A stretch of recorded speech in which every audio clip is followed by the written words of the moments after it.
tomar, né? Diz a lenda que vocês gostam disso. Bom, existem algumas decisões que a organização precisa tomar para que ela defina o preço dos seus produtos. Isso não é algo trivial, então isso é um conjunto de escolhas que precisam ser tomadas e essas escolhas elas têm um conjunto de consequências atreladas a ela. Então, a primeira preocupação que a organização tem que ter na hora que ela define o preço do seu produto é falar sobre aquele ponto que a gente tratou agora há pouco. Se o produto ele vai ser classificado como um produto premium ou como um produto popular. Qual o objetivo da precificação que você vai ter? Esse processo do objetivo da precificação, ela impacta diretamente no nível de competitividade do produto. Então, qual o tipo de nicho que você vai atuar, quem vai ser o perfil do seu público-alvo, quem vai ser os seus concorrentes. Então, tudo isso está atrelado a esse objetivo. Então, quando eu defino o meu produto é um produto premium, eu tenho que ter em mente que isso vai levar a uma série de consequências, que é um perfil distinto de público-alvo, é uma escolha de uma característica específica de produtos concorrentes, e a gente falou tudo isso sobre análise de microambiente. Lembram? Cliente direto, cliente direto, indireto, concorrente direto, indireto e substituto, cliente real, potencial e não cliente. Então, a partir do momento que eu escolho uma estratégia de precificação ou um objetivo de precificação, eu tenho que levar em consideração que tudo isso vai ser afetado. Quando eu escolho qual é o meu objetivo, se eu vou trabalhar com um produto premium ou com um produto popular, a segunda decisão que eu tenho que tomar é a determinação do perfil da minha demanda.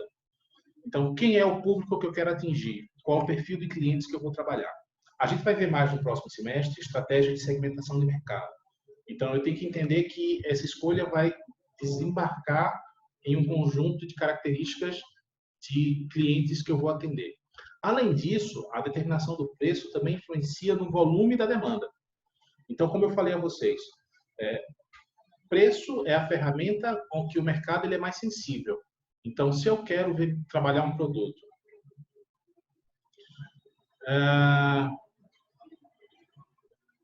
daqui a pouco tem resposta, Paulinha. Então, se eu quero vender um produto que vai ser, se eu preciso pensar em um produto que precisa ter um volume muito grande de vendas para que eu tenha uma margem de lucro razoável, eu tenho que estabelecer uma estratégia de preço que permita uma demanda larga, ou seja, que eu consiga atingir uma quantidade muito grande de consumidores.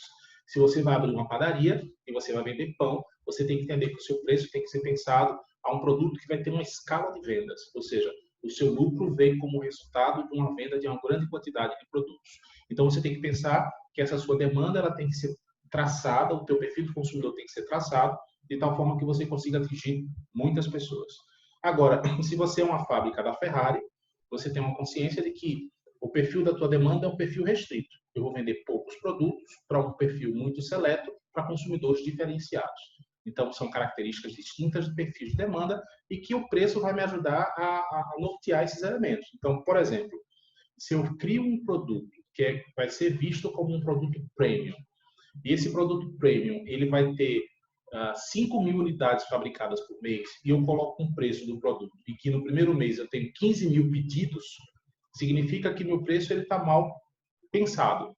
Se eu pretendia vender 5.000 produtos e no primeiro mês eu tive 15.000 pedidos, significa que eu posso ainda aumentar o preço desse meu produto para que ele consiga se enquadrar melhor do nicho de mercado onde eu quero atingir. Então, se eu quero um produto que vai ser um produto exclusivo, então eu posso aumentar ainda mais o preço para restringir a demanda. E o inverso também é verdade. Se eu tenho um produto que ele deveria ser pensado para ser popular e vender em grande quantidade, e na hora que eu lanço ele, o preço consegue afastar consumidores, talvez eu precise pensar a minha estratégia de precificação. Tá? Paloma, isso é o que o senhor e o Jairson faz, é a chamada empresa júnior? Não, empresa júnior é outra coisa. Depois eu posso pedir para a Jairson para marcar uma reunião para falar sobre empresa júnior. Empresa júnior é bom para arrancar cabelo. Uma frase para definir esse tema, Moisés, você está falando do preço, da discussão sobre o preço?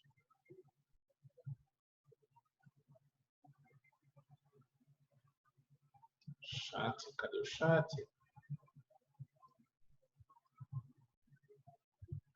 Para definir o segundo ponto,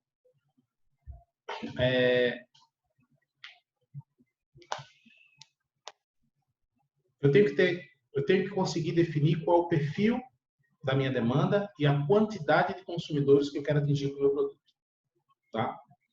A determinação da demanda está associada à definição do perfil de consumidor que eu quero vender o meu produto, que eu quero atingir, e a quantidade de consumidores que eu quero atingir. Se eu quero um produto para ser vendido para muita gente ou para poucas pessoas. Certo? Terceiro ponto está relacionado à estimativa de custos. E a gente vai falar um pouquinho sobre custos mais na frente. Então, eu preciso entender, naturalmente, o quanto eu vou gastar para produzir o meu produto. Eu não posso trabalhar com um produto que vai ser vendido a um preço menor do que o custo, porque eu não estou a fim de ter prejuízo. Né? Trabalhar de graça não é vantajoso para ninguém, nem relógio trabalha de graça hoje. A gente vai falar um pouquinho sobre o custo mais à frente. Outra questão importante é entender quais são os custos, o preço e a oferta dos meus concorrentes. Por mais que o meu produto ele seja um produto muito bom, se eu tiver inserido no mercado onde os concorrentes têm um poder de venda maior e conseguem oferecer produtos de qualidade semelhante a preços melhores, talvez eu precise reposicionar o meu produto. Ou o contrário, se eu chego no mercado vendendo um produto muito bom a um preço muito barato, onde meus concorrentes estão vendendo muito mais caro, se eu chegar lá com esse produto, as pessoas vão ver com estranheza. Aquela relação que eu tinha falado com vocês agora há pouco. Então, é interessante entender como o mercado está posicionado em relação aos produtos.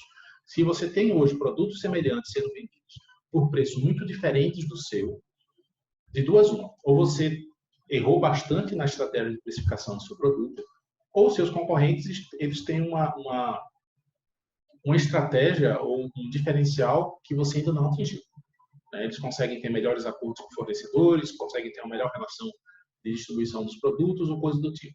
Então, é importante sempre estar ligado e monitorando os preços e as estratégias de precificação dos seus concorrentes, tá? Para que você possa estar antenado e possa fazer ações de combate a esses preços. Outro ponto está relacionado à seleção do método de determinação de preço, que a gente vai ver algumas estratégias de preço ainda hoje, para que só assim você chegue ao preço final. Então, notem que são várias decisões. A gente vai trabalhar isso com mais detalhes no semestre que vem, a gente vai calcular o preço de produtos. É importante que vocês compreendam a visão geral de como isso funciona. Vamos avançar. Então, basicamente, quando a gente fala em custos, é interessante entender que vocês estão vendo contabilidade agora, né, com o Albênio.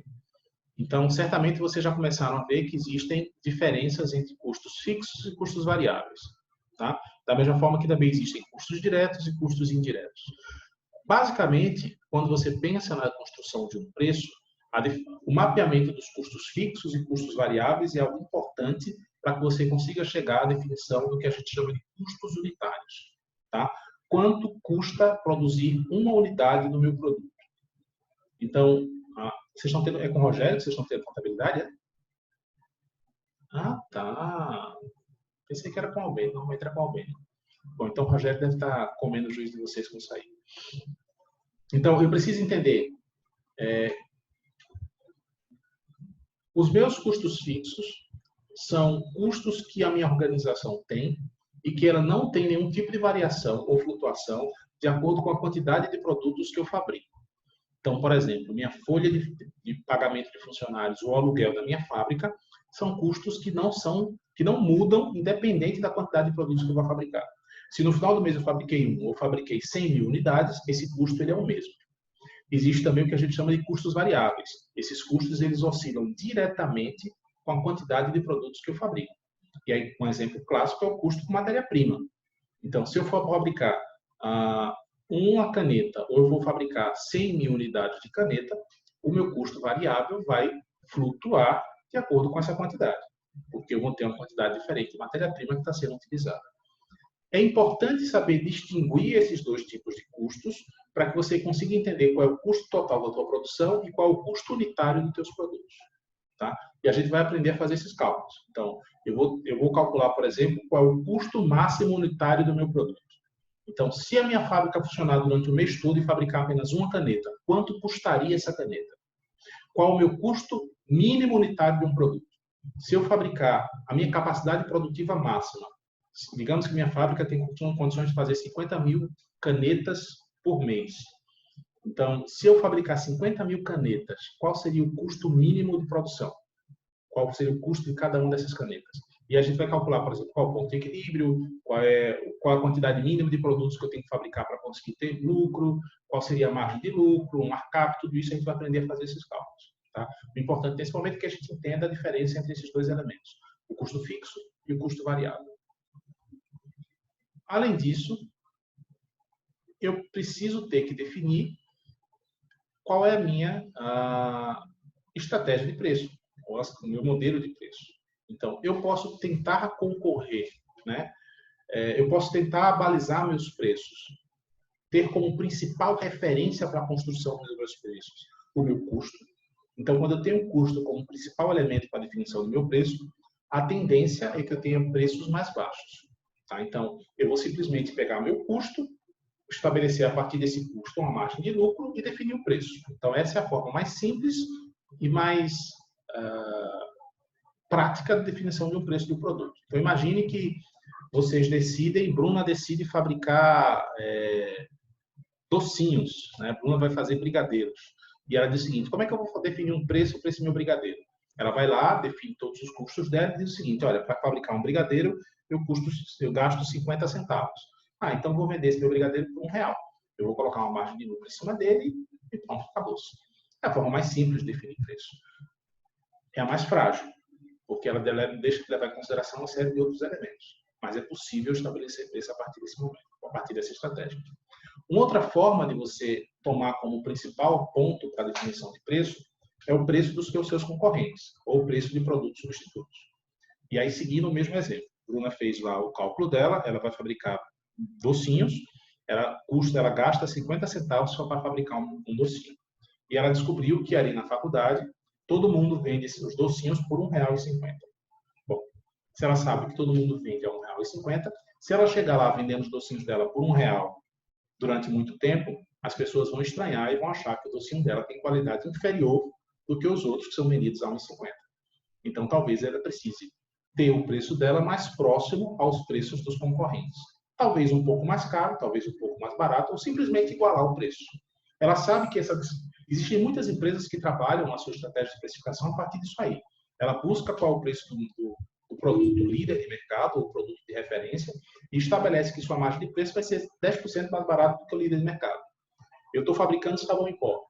Então, qual vai ser meu preço? Meu preço vai ser 30% o preço mais barato que o preço do omo. Então, se o omo vai custar R$5 ou R$20, o meu preço vai ser 30% mais barato que ele. É uma forma de se posicionar, é uma estratégia de precificação. Vai dar certo? Depende das oscilações de mercado. Se você tem um mercado que o preço costuma ser bem uniforme, que ele oscila pouco, isso é um tipo de estratégia que pode ser eficiente. Tá?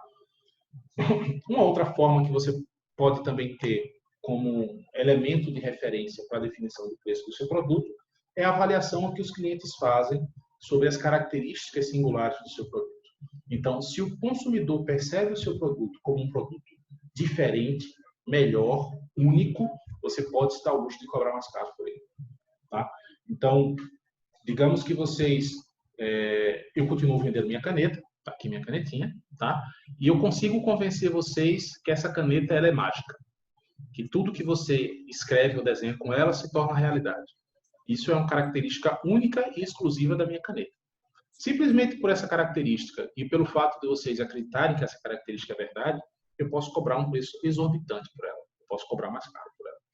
Isso é uma característica que nenhum outro concorrente vai poder igualar, que nenhum outro concorrente vai conseguir fazer algo próximo a isso. Então, isso me dá o direito de oferecer esse produto por um preço maior. Tá? Isso está muito atrelado àquela questão de benefício. Então, eu consigo atrelar uma quantidade maior de benefícios desse produto, os consumidores enxergam esse benefício, então eu posso me dar o luxo de cobrar um preço mais caro por ele. Então, basicamente, eu tenho 3 formas de pensar nos preços do meu produto. Eu posso estabelecer a partir dos custos, ou seja, eu faço o levantamento de todos os custos que eu tenho no meu produto. E a partir desse levantamento, eu estabeleço um markup, uma margem de lucro. Então, o meu produto vai ser custos mais 10%, custos mais 20%, custos mais 50%. Existem produtos que a margem de lucro são extremamente vantajosas e que permitem esse tipo de coisa. Livro é um exemplo. A margem de lucro de livro é muito grande, normalmente. Então, você revende o livro, ele tem pelo menos 70%, 80% em cima da margem dele em relação aos seus custos. Você pode estabelecer seu preço pautado nos concorrentes. Então, a minha preocupação principal vai ser mapear o mercado e ver por quanto os concorrentes estão precificando os seus produtos. Um exemplo simples desse mapa, desse preço por concorrentes, é posto de gasolina, né? Então, o que basicamente os postos de gasolina fazem? Mapeiam quanto os concorrentes estão oferecendo o preço da gasolina e igualam. Ou estabelece que a minha gasolina vai ser 1 centavo mais barato do que o do concorrente aqui da frente. E assim eles seguem as suas estratégias de precificação, sempre acompanhando a concorrência. Ou eu posso reforçar meu perfil de inovador e tentar encontrar sempre características únicas e singulares nos meus produtos e tentar reforçar isso como benefício e oferecer o produto por um preço mais caro, pelo fato do consumidor entender que isso é um benefício que compensa o investimento. Então, eu vou ter que estar sempre buscando agregar valor no produto para conseguir oferecer a ele por um preço mais elevado. Certo? Avancemos. Bom, existem algumas estratégias de preço que eu queria mostrar a vocês. É interessante entender que essas estratégias de preço, elas são estratégias que precisam ser utilizadas em momentos pontuais. Então, todas essas estratégias, elas têm um ciclo natural. Elas precisam ser pensadas em fases diferentes, ou elas são úteis em fases diferentes do ciclo de vida. Tá? Deixa eu mudar aqui a apresentação.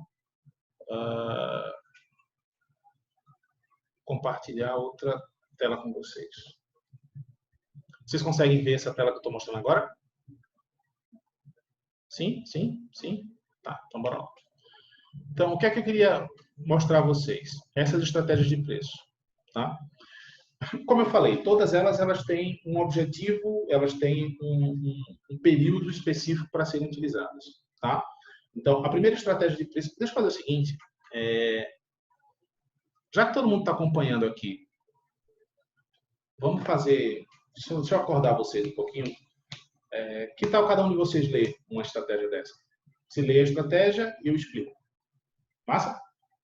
Professor, nem se eu conseguisse ler, eu li essa letra miudinha. Isso se chama idade, Paulo. O problema disso é a idade, a velhice chega, as pessoas perdem a visão. Eu entendo, eu espero um dia chegar na sua idade, mas sem esse problema. Conseguem ver agora? Consigo não, professor. Não consigo não. O problema é mais sério do que eu imaginava. Paulina sofre do mesmo problema, eu entendo. Pessoas assim, acima dos 80 anos têm esses problemas. Bom, aqueles que não são tão velhos, feitos essas duas que já falaram aqui agora, poderiam me ajudar nessa leitura, né? Então, assim, se vocês quiserem, vocês podem abrir o áudio de vocês. Acho que ler uma dessas, a gente vai explicando para poder ir dinamizando o processo. Quem começa? Principais estratégias de preço. Falando. Utilize a estratégia de preços altos quando sua empresa possui algum aspecto de exclusividade em seus produtos ou serviços. Esta estratégia poderá ser sustentada se sua empresa manter alguma vantagem competitiva percebida pelos clientes que estão dispostos a pagar o valor adicional cobrado. O mercado de luxo pode ser um bom exemplo. Outro bom exemplo pode ser o mercado da saúde. Os melhores hospitais, com os melhores corpos clínicos, podem cobrar mais de seguros médicos pelo mesmo serviço oferecido por um hospital de menor porte. Isso, Elane, obrigado. Exatamente. Assim, a ideia é vocês compreenderem que o premium pricing é justamente aquele primeiro tópico que a gente falou de preços diferenciados. Então, eu enxergo o meu produto como um produto premium e ofereço isso ao mercado de forma clara e objetiva. Os consumidores vão entender que meu produto vai ser sempre mais caro e justamente por ele ser sempre mais caro, ele precisa ter algum tipo de benefício ou qualidade atrelada. Um exemplo bem simples de produto premium, e a gente, assim, o premium pricing ele não precisa ser utilizado apenas com produtos absolutamente caros. Um exemplo simples de premium pricing é a Coca-Cola. Em qualquer supermercado que você for, em qualquer ponto de venda que você for, a Coca-Cola vai ser sempre o refrigerante mais caro. Sempre. Tá? Então, ela é vista como um produto diferenciado, ela é vista como um produto líder de mercado e ela aceita a sua estratégia de preço premium. Então, o consumidor percebe naquele produto um conjunto de benefícios que compensa pagar mais caro. Então, você chega lá, quanto é que custa um Guaraná Antártica? Custa R$6 e a Coca-Cola custa 8. Eu quero uma Coca-Cola. As pessoas pagam mais caro por isso. Beleza? Vamos para o próximo. Preços baixos. O nome já diz tudo. Preços baixos todos os dias. O foco da empresa que decide seguir por essa estratégia está em reduzir seus custos de fabricação ou aquisição, manter um nível de serviço mínimo e pouco ou nenhum investimento em construção de imagem de marca. Redes atacadistas e alguns grandes varejistas são exemplos de empresas que adotam essa estratégia. Beleza, Bruninha. A ideia do preço baixo é o contraponto. Então, vão existir sempre organizações que vão estabelecer como estratégia fundamental o Everyday Low Price. A lógica do Everyday Low Price é você aceitar que o seu grande diferencial vai ser o preço.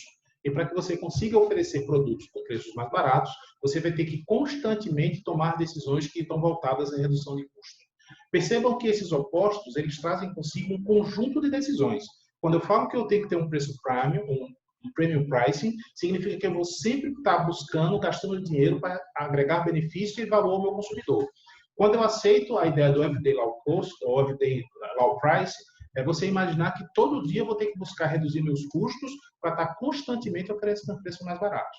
Tá? Então, são opostos. Então, quando a organização aceita isso como posicionamento de estratégia de preço, ele vai ter que trabalhar todas as suas dinâmicas de imagem, de marca, de custo de distribuição, de custo com propaganda, sempre associado a essas preocupações, a ter preços, a ter benefícios que compensem, que justifiquem o preço premium, o premium price, perdão, ou você ter custos que comportem a oferta do preço barato todo dia, tá?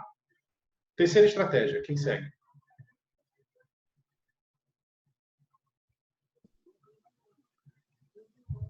Os preços são definidos muitas vezes muito abaixo dos concorrentes ou dos produtos que dominam o mercado, com a evidente intenção de ganhar participação de mercado ou entrar em um novo mercado com alguma inovação e chamar a atenção dos consumidores pela oferta, reduzindo então os riscos inerentes à compra de uma novidade.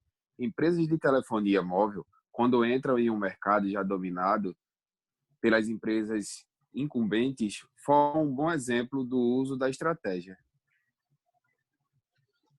O preço de entrada talvez seja uma das estratégias mais comuns. Paloma Bajulana Efraim, tá vendo? O preço de entrada de mercado talvez seja uma das estratégias mais comuns para organizações que estão começando ou que estão lançando novos produtos. Então, existe um entendimento simples que o consumidor ele tem medo de comprar aquilo que ele não conhece. E que, na dúvida, ele vai sempre preferir investir o valor que ele está acostumado a pagar num produto que ele sabe que vai garantir sua satisfação. Então, você chega no supermercado e encontra uma marca nova de sabão em pó. Então, você vai ficar naquela dúvida. Poxa, eu sei que se eu comprar Omo, eu vou ter minha roupa limpa. Eu vou gastar R$7, R$8 aqui numa caixa de Omo.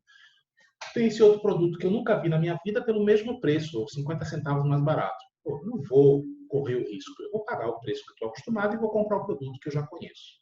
Então, muitos produtos, quando eles estão entrando no mercado, e aí falo aquela fase que eu falei para vocês de entrada, né, de nascimento do produto, ele pode ser utilizado numa estratégia de entrada de mercado.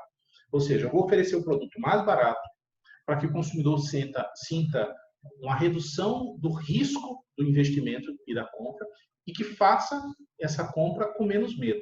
E a partir do momento que o consumidor compra o produto, ele começa a experimentar esse produto e se torna mais receptivo. Um ponto-chave desse preço de entrada de mercado é que ele precisa se adequar com o tempo. Então, eu dei o exemplo do sabão em pó, eu estou lançando um sabão em pó novo e meu objetivo é que esse sabão em pó ele vá competir com o Omo. O Omo custa R$8 a caixa. Eu vou lançar esse meu sabão em pó agora no mercado e vou cobrar por ele R$4. O consumidor vai provar. Mas qual a primeira coisa que vem na cabeça do consumidor? Por R$4, então esse sabão em pó deve ser um sabão em pó que vai competir com, sei lá, um Invicto da vida, um sabão em pó mediano. Só que aí eu vendi ele a R$4, as pessoas compraram e disseram, poxa, é tão bom quanto o Omo. Aí mês que vem, quando ele volta ao mercado, o produto já não está mais por 4, está por 5. Aí ele continua comprando. Aí no outro mês, quando ele volta, ele já está por 6. Daqui a pouco está por 7. Daqui a pouco está por 8, que era o preço que eu queria vender ele. E o consumidor ele já vai se acostumando com o produto e quando ele comprar o produto por R$8, ele vai dizer, é o preço normal desse produto, era o que se esperava sobre ele. Então, é importante deixar claro que esse preço de entrada de mercado, ele precisa subir aos poucos. Ele precisa ser planejado para que, quando o produto entrar na fase de crescimento, ele já esteja sendo vendido pelo preço normal que se espera de mercado.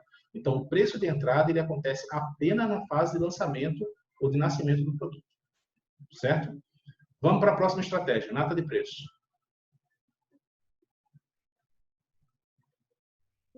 Nata de preço. Cadê? Cobrar preços superiores aos concorrentes por um determinado período de tempo, durante o lançamento de um novo produto ou de uma inovação. Preços muito altos atraem mais competidores. Portanto, como a vantagem não poderá ser sustentada por um longo período, a empresa reduz esse preço periodicamente até um ponto de equilíbrio entre as ofertas do mercado e a curva de demanda dos consumidores.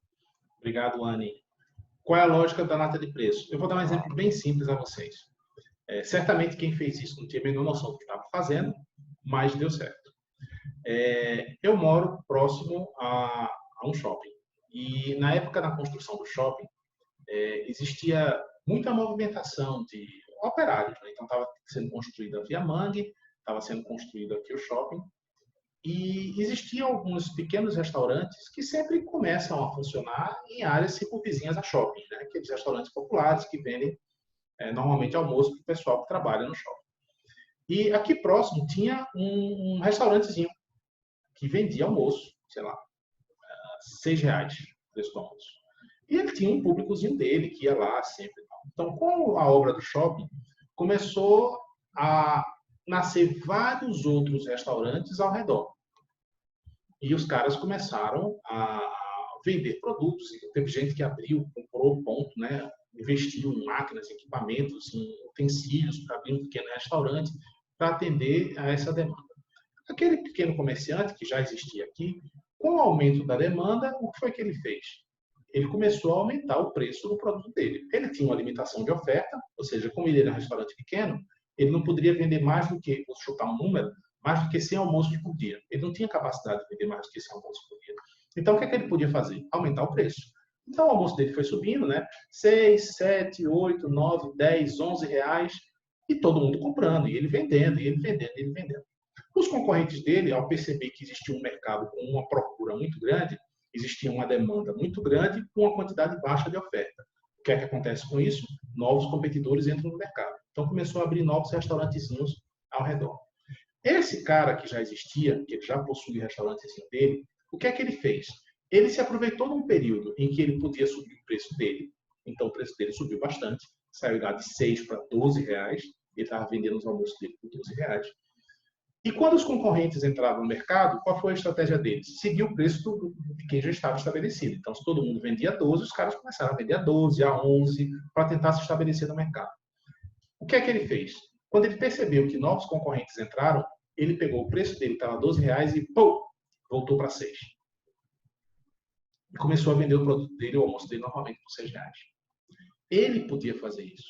Por quê? Porque a margem de custo dele permitia isso. Ele ganhou bastante dinheiro, ele fez uma gordura no período em que os preços estavam altos. Quando ele baixou o preço dele para 6 reais, ele simplesmente quebrou os concorrentes. Porque os novos restaurantes que chegaram tinham custos maiores do que o dele. Os caras estavam pagando aluguel, os caras estavam pagando aluguel num período em que o preço do aluguel deve ter sido mais caro, os caras estavam pagando o custo de instalação da loja, então tinham comprado equipamentos, os caras tinham comprado prato, copo, não sei o quê, mesa, cadeira, tudo aquilo para montar pequenos restaurantes. Ele já tinha tudo aquilo, ele já funcionava há anos, ele já estava ali bem estabelecido, então ele não tinha esses custos. As empresas que tinham chegado no mercado agora estavam tendo custos mais altos.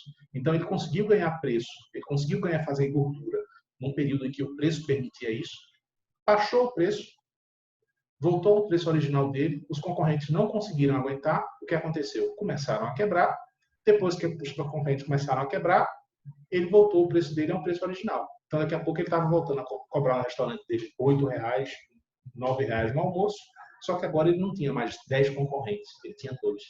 Então, ele conseguiu se manter no mercado. Ainda hoje, ele vem de visto, restaurantezinho aqui perto, e conseguiu se estabelecer utilizando uma estratégia de preço extremamente ousada e que, de repente, ele não tinha a menor noção do que estava fazendo. Tudo por feeling, tudo por sexto sentido. Ele percebeu como a concorrência estava funcionando, como os novos entrantes estavam se comportando, e ele conseguiu ser mais rápido e tomar decisões mais rápidas e se tornar uma referência do mercado em relação a isso. Tá? Nossa sessão vai cair novamente, falta 1 minuto para terminar. Vocês vão querer dar um intervalo dessa vez? Sim? São 10 para as 9. Então, a gente dá um intervalo, são 7 para as 9. Dá um intervalo em 10 minutos e volta para fechar a aula. Combinado? Combinado? Combinado? Combinado? Então, combinado. Bebam a água, tá? Lavem as mãos e a gente se encontra daqui a pouco. Então, tá. Tchau, tchau. Vai até isso, Poli, vai até às 11h15, viu? Eu já não. Até daqui a pouco. Tchau.